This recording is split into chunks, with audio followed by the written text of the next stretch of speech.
hasilnya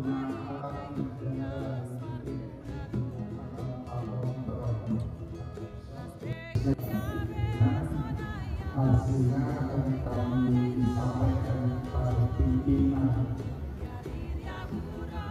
untuk informasi. Majelis Rakyat Papua dan Komisi Nasional Anti Kekerasan Terhadap Perempuan atau Komnas Perempuan dengan maksud untuk menyikapi situasi layanan bagi perempuan korban kekerasan yang juga hidup dengan HIV/AIDS. Kami di Komnas Perempuan mendapatkan data bahwa saat ini Papua merupakan salah satu daerah di Indonesia dengan prevalensi HIV/AIDS yang tinggi dan juga sebetulnya tingkat kekerasan yang tinggi. Hanya saja untuk data kekerasan terhadap perempuan memang tidak tercatat dengan baik ya. Dan kami juga mengenali bahwa layanan bagi perempuan korban kekerasan yang juga hidup dengan ODA ini sangat penting karena memang perempuan yang hidup dengan ODA rentan terhadap kekerasan, sebaliknya perempuan yang korban kekerasan itu rentan terpapar dengan HIV/AIDS. Nah, jika tidak ada integrasinya, maka akan sangat sulit untuk kita membuat sebuah pendekatan yang komprehensif untuk memastikan kehidupan perempuan Papua menjadi lebih baik. Karenanya kami sangat terima kasih karena MRP dengan waktu yang singkat Bapak Ketua berkenan untuk menyambut ini dan membuat acara lokakarya ini dimaksudkan untuk juga menjadi langkah awal membangun kerjasama yang lebih luas, dan tentunya kami sangat bersyukur bahwa juga langkah ini didukung oleh pihak dari DPRP yang akan segera menindaklanjutinya nanti dengan dialog kebijakan yang diupayakan untuk bisa menyikapi situasi ini dengan lebih baik. Pimpinan dan anggota Majelis Rakyat Papua memberi apresiasi kepada Komnas Perempuan Republik Indonesia dalam hal ini di bawah kepemimpinan Ibu Ketua yang baru. Kami boleh lakukan lokakarya. Lokakarya ini di tahun 2021 baru pertama nih, karena COVID dan lain-lain, sehingga komunikasi kita dari tahun 2015 itu sudah tidak pernah komunikasi, dan kali ini lakukan lokakarya, menghadirkan narasumber.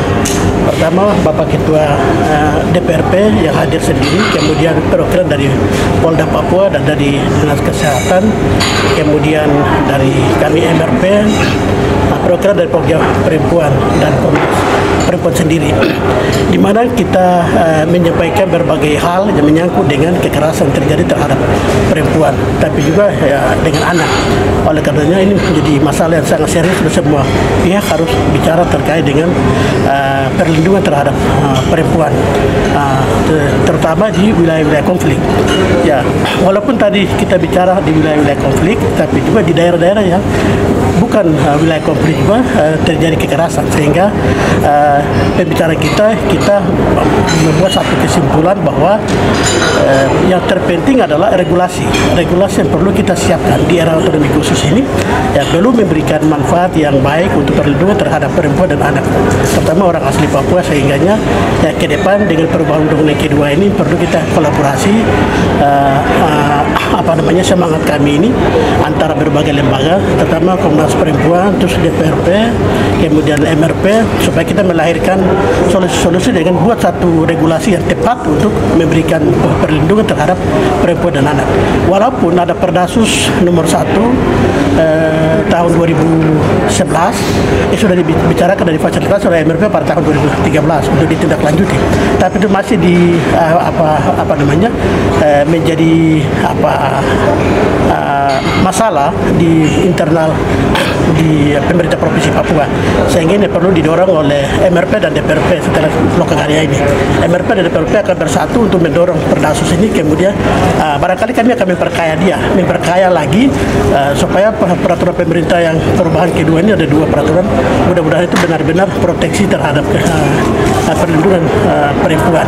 Itu yang tadi kita fokus supaya ke depan benar-benar perempuan dan anak orang asli Papua beri jaminan yang tepat untuk melakukan perlindungan terhadap perempuan. Kita harus memberikan apresiasi untuk Komnas Perempuan ya, dan juga MLP yang sudah mensiasati untuk melakukan kegiatan ini.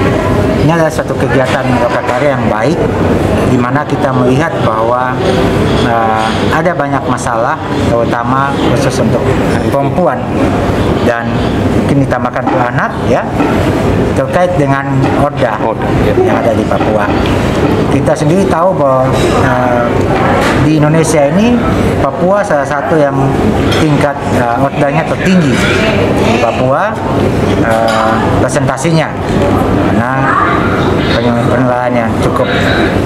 Tentu ini harus kita mengambil langkah-langkah, dan kita tidak hanya sampai dengan lokakarya. Jadi kita sepakati bahwa kita akan coba melihat beberapa regulasi yang sudah kita sahkan sebelumnya, disinggung oleh Pak Ketua MLP bahwa Perdasus nomor 1 tahun 2011, dan juga yang kemarin kita bawa revisi kedua tentang HIV/AIDS ya. Ini juga akan kita lihat kembali, dan juga kita tahu dengan ada PP turunan dari Undang-Undang Otsus, revisi Undang-Undang Otsus yang kedua terkait dengan kewenangan provinsi, pemerintah daerah, provinsi dan kabupaten terkait dengan proteksi terhadap perempuan Papua dan anak-anak ya. Ini menjadi penting, dan kita berharap nanti ke depan tidak hanya sampai di lokakarya, tapi kita akan melakukan atau memproduksi